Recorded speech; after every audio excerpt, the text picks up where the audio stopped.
Is America stolen land? No matter what your legends say, you didn't sprout from the plains like the spring grasses, and you didn't coalesce out of the ether. You came out of the Minnesota woodlands, armed to the teeth, and set upon your fellow man.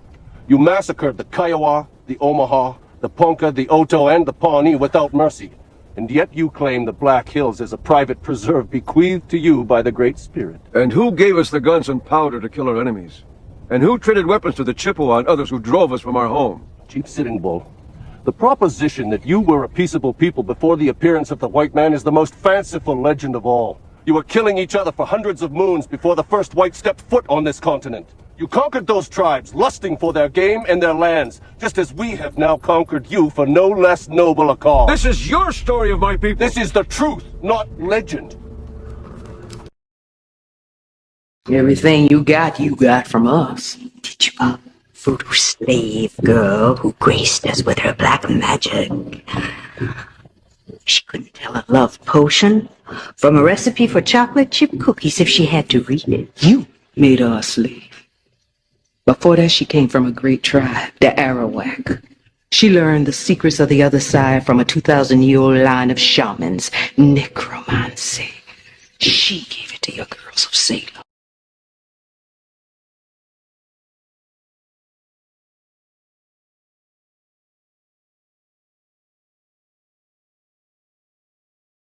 Did you know that the history of African Americans might be different from what we've been taught? Many believe that African Americans are solely descendants of African slaves. However, there's evidence suggesting that a significant portion of Black Americans may also have Native American ancestry. Some historians propose that Black Native Americans were enslaved and shipped to Europe before being misidentified as African slaves upon their return to the Americas. This hidden history includes Black Indians who lived and thrived in America long before the transatlantic slave trade. Intermarriage between Africans and Native Americans created a rich, blended heritage that has often been overlooked. Even before Columbus, African explorers are believed to have interacted with native societies. What do you think? Could this be part of the untold history of African Americans? Share your thoughts. And if you've done a DNA test, let us know if it revealed any Native American ancestry.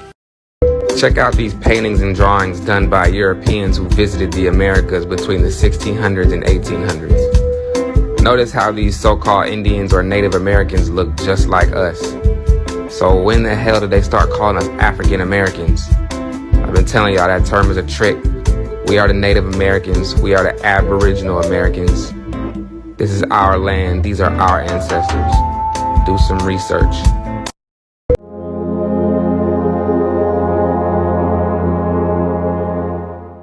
Throughout history, nations have selected specific symbols representing their values, uniqueness, and inspiration. America is no exception. The founders chose many symbols, including the Great Seal, a bald eagle, and an Egyptian pyramid. These symbols are carefully selected to help bind a nation together by reminding its citizens of its history, ideologies, and evolving civilization. On the evening of 1776, after the Declaration of Independence was adopted, the new American Congress created a committee to design a seal for the United States of America. The purpose of the seal is to be recognized as the primary symbol of the new country. The committee was comprised of Ben Franklin, John Adams, and Thomas Jefferson. Ancient Egypt and the Exodus story were on the committee's mind as they suggested an image of Moses leading the Israelites through the Red Sea. However, in 1782, Congress adopted the final Great Seal of the United States, where a picture of an unfinished pyramid replaced the Exodus story. At the top front side of the seal, a collection of stars symbolizes a new nation taking its position among other sovereign nations. The native bald eagle represents the strength of the new country. The eagle's left talon has arrows, and his right talon has an olive branch representing the powers of peace and war. On the breast of the native eagle, the designers placed a shield with the colors of the American flag with no supporters to encourage the citizens of the United States to rely on their own virtue. The Latin motto, E pluribus unum, or out of many, one, was meant to reflect the new union of the 13 original states. At the top of the reverse side, the color blue represents vigilance, perseverance, and justice. The Latin motto, Annuit Coeptus, indicates that God has favored our undertaking. The 13 layers of an unfinished pyramid are meant to symbolize strength, duration, and new ideas. The unfinished pyramid also indicates that American civilization and culture are always alive, growing, and evolving, and the work falls to each citizen. Beneath the pyramid is the date of the Declaration of Independence, MDCCLXXVI. Its Roman number is equal to 1776. The eye of the Creator is looking upon the new nation to protect it. Surrounding the eye is the light of God. Providence is shining on the new country based on the God-given unalienable rights of life, liberty, and the pursuit of happiness. At the bottom of the seal is the Latin motto, Novus Ordo Secularorum, a new order of the ages, signaling the inauguration of the new American era. Seen together, the seal symbolizes a new nation of united citizens ready for war, but always looking for peace first, whose civilization is never finished.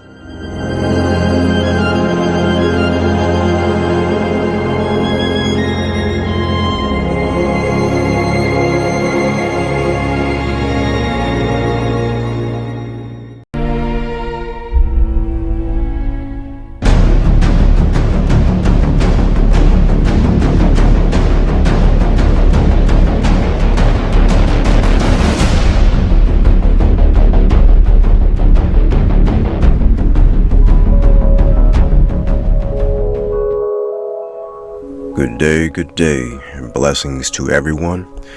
I pray that wealth, health, and understanding from God flows through all of us, that can be multiplied 100-fold. Amen.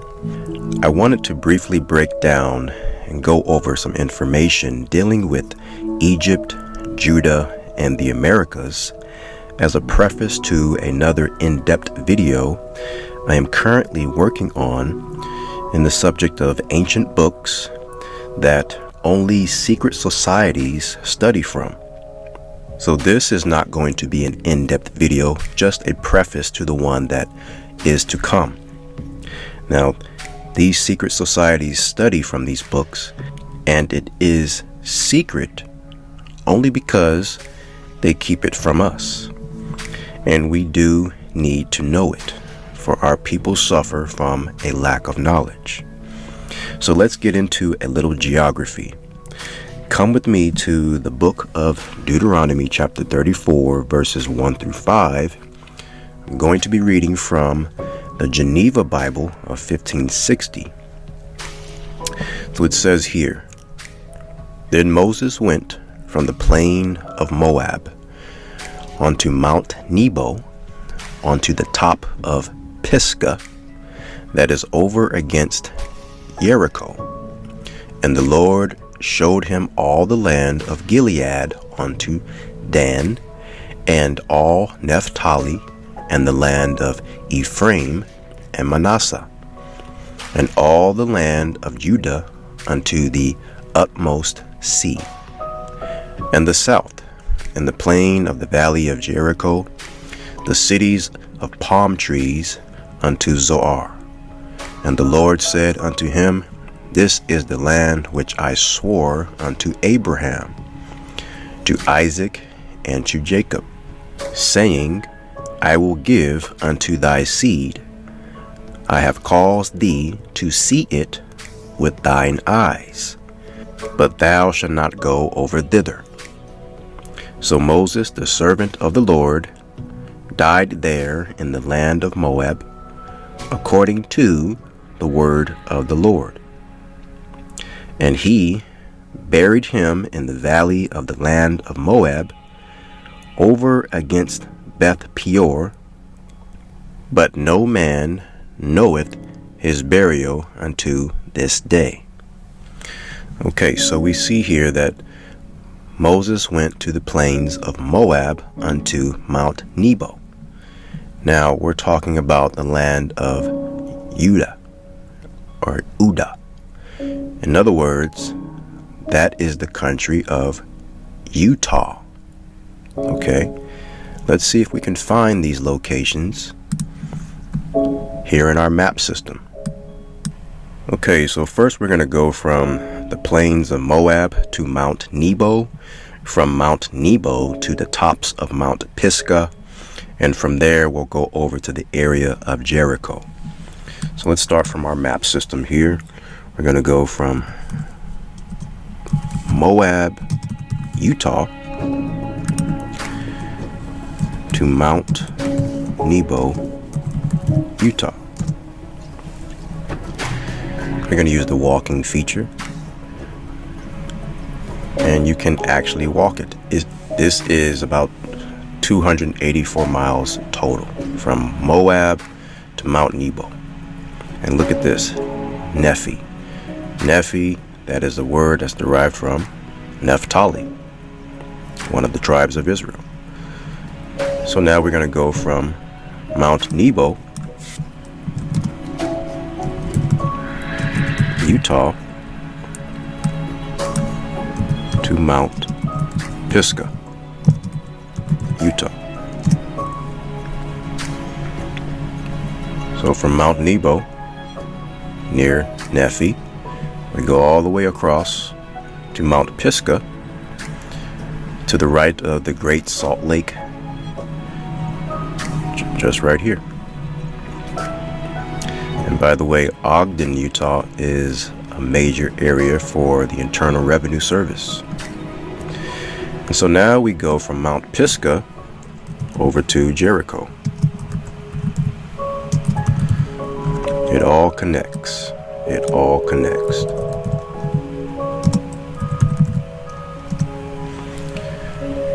It is all here within walking distance, so that if Moses was standing at the top of the mountain, he could see these areas. They are in distance. He could see them if he stood at the top of this mountain. So when we talk about these areas being in another continent, the African continent or the Asia areas, all of that comes from reconstructed history. Everything was done here and moved there upon Pangea. As Morpheus said in The Matrix, we do not know when we are, and we do not know where we are. They have hidden all of the geographical books and history. So we have to uncover this information by getting into the right libraries, and even if we have to speak a certain language to have access to get to those libraries, then that's what we're going to do. And believe me, that is real. Certain congressional libraries do not allow you into specific sections of the library unless you speak a certain language, an ancient language.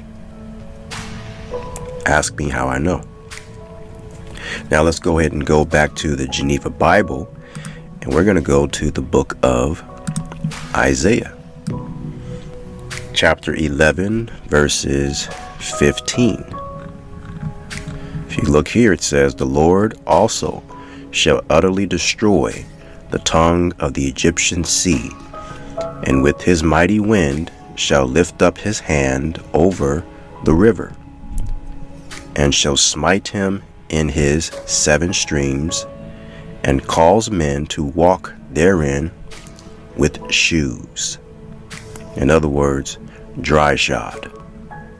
So this great river that God is speaking of, that he will strike with his hand and split it into 7 streams, is the Great Nile River.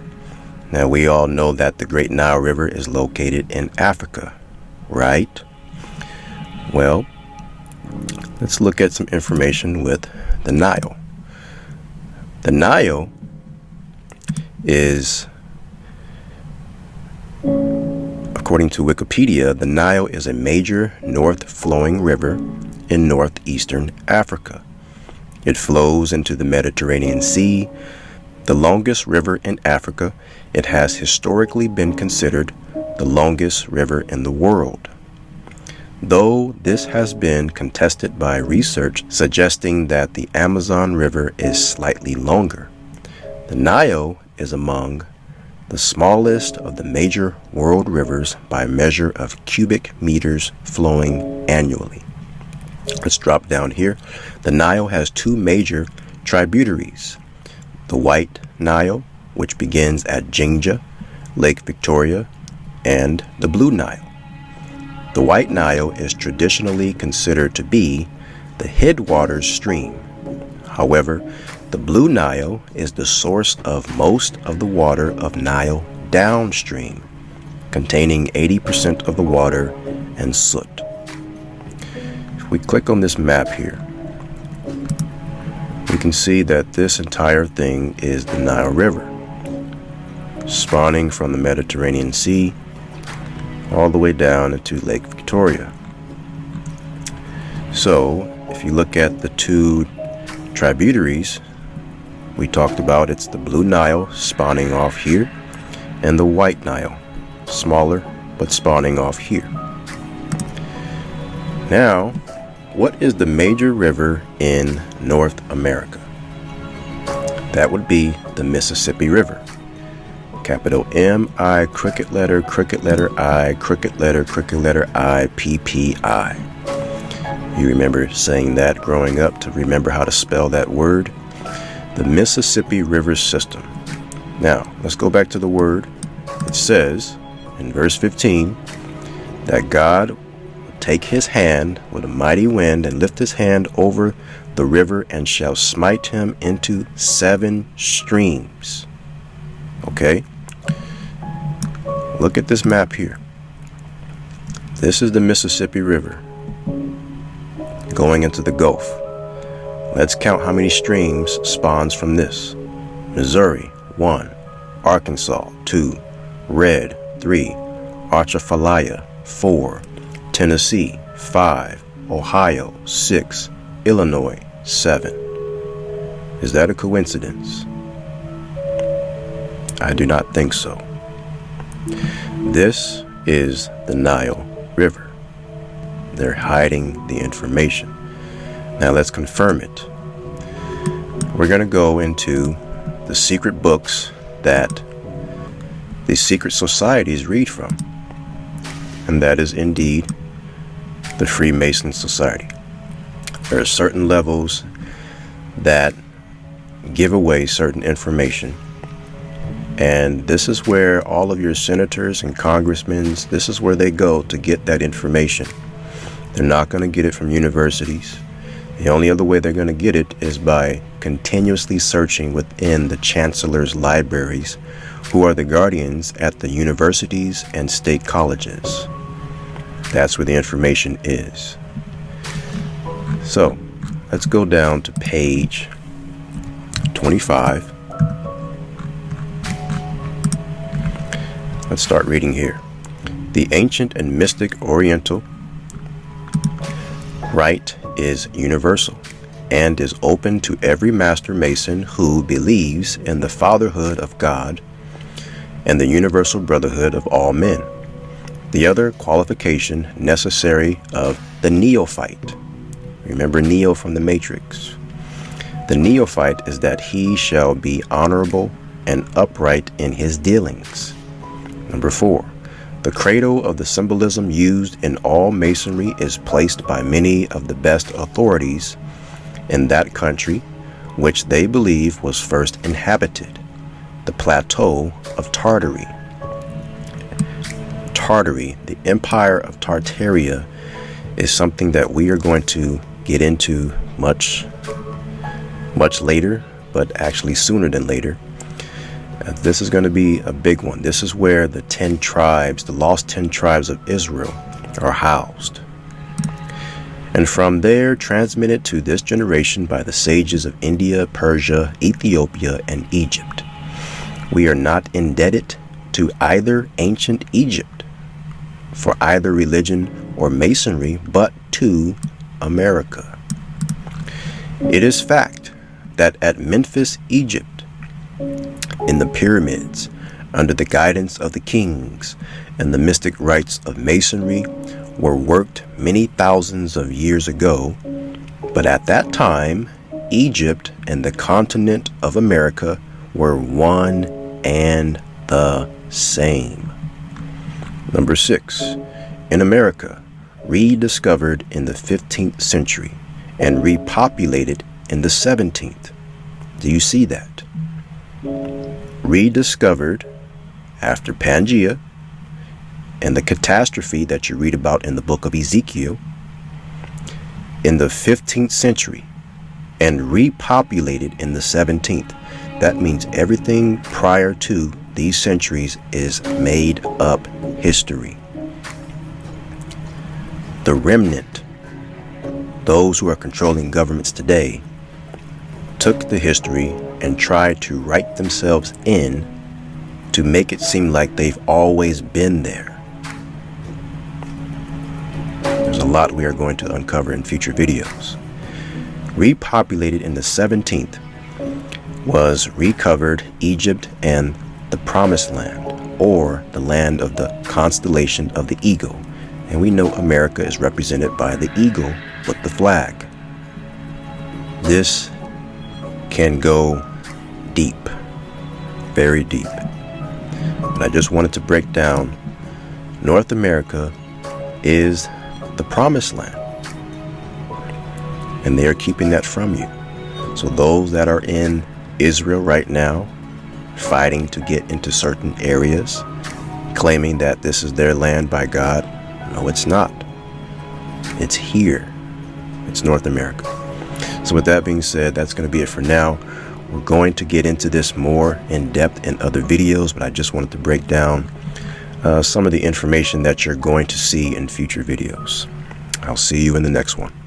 I give command, and I bring them. Giants are coming to fulfill my wrath, rejoicing at the same time and insulting. So the Most High is going to send giants. Joe Murphy sending a letter to President Biden saying more resources are needed. Fully understand what is behind this activity. You have an invasion coming into the state of New Jersey.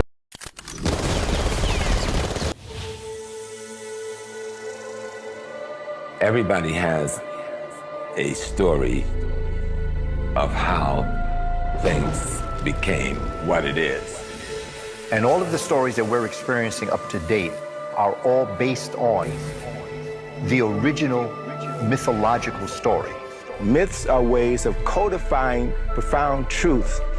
And so in order to pass on the knowledge of these things, our ancestors began to put them in the form of stories. Because myth becomes a way of speaking to that. And it's all considered to be mythology because it is based on a belief. And then we create rituals that reinforces the logic and the knowledge of the myth. The story then goes into a ceremony that is constantly going to remind people. That's where the rituals come in, where we begin to practice this, what they call Assyrian drama. This story, this African story of an African trinity, is over 6,000 years old. There's several different pieces of that story that are in direct correlation to the story of Jesus. Scholars know this. Why do they allow people keep thinking it's a religion unless they have an untoward agenda? And it's very clear that they've created a lot of confusion.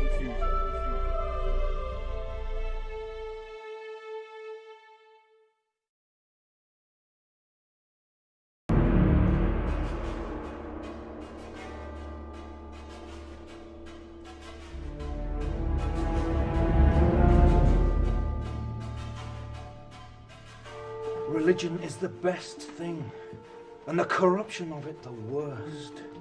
Afterward shall the children of Israel return. Master Brewster! Pray open the door, or I shall collect the constable. Make haste. They will have one doctrine, one discipline, one religion. I will make them conform themselves, or else I will harry them out of the land, or do worse.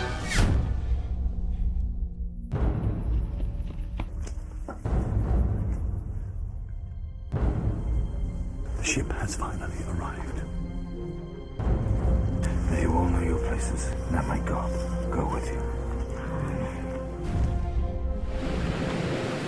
We resolved to get over into Holland, where we heard there was freedom of religion for all men. Though we saw fair and beautiful cities, it was not long before we saw the grim and grisly face of poverty. We're not making much wealth for our children here. Some prefer and choose the prisons in England rather than this liberty in Holland with these afflictions. But where would we go? Where could we go? What of America? There are vast and unpeopled countries in America. I have not heard that America is unpeopled. There are no civil men there, but only savages who need to hear the word of God.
Behold, I will extend peace to her like a river, and the glory of the Gentiles like a flowing stream.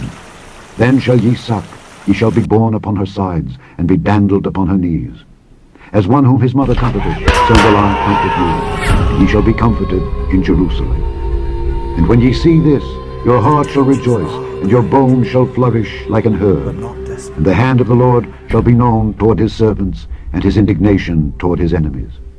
For behold, the Lord will come with fire and with his chariots like a whirlwind, to render his anger with fury and his rebuke with flames of fire. For by fire and by his sword will the Lord feed with all flesh, and the slain of the Lord. And when ye see this, your heart shall rejoice, and your bones shall flourish like an herb. And the hand of the Lord shall be known toward his servants, and his indignation toward his enemies. For behold, the Lord will come with fire and with his chariots like a whirlwind, to render his anger with fury and his rebuke with flames of fire.